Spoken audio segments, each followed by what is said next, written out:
Weh, biar. Kerja kedai arak dalam ni. Jubah perempuan 10 helai 100. Oh. Jubah lelaki ini sama jubah ni Ha? 6 helai 100. Oh, okey. Jom kita tengok. Jom kita tengok. Mari kakak. Serabut budak ni. Anak awak ke ni? Ini anak you? Ya, anak you. Kedai dia memang ramai gila orang tengok. Orang penuh.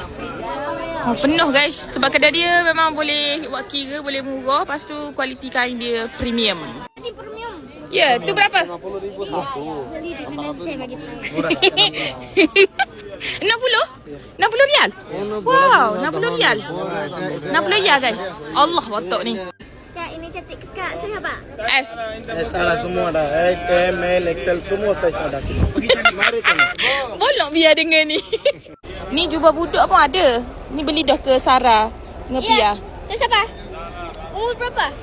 Serabut lah aku. Dua orang ni duk ikut aku dari tadi.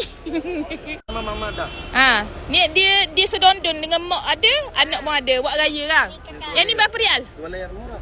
25. 25. 25 murah. Murah sangat. Murah sangat. Ya, jangan ada. Ni sejadah pun ada, jubah laki pun ada.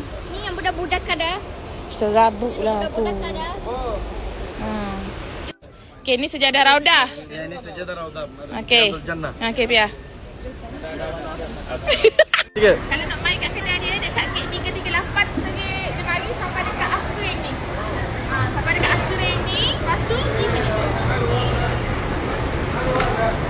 Okey, straight lagi. Apa hotel ni? Al-Saha. Lagi. Okey, ni kedai dia. Ni nama kedai dia. Lepas tu mu tengok ni muka macam adik aku ni. Yang ni ni. Ni. Ya. Sini. Mai kedai ni cari Burhan. Burhan ni dia boleh buat kira. Sama Syakil Madinah. Kalau apa ni baju mahal, dia boleh bagi murah.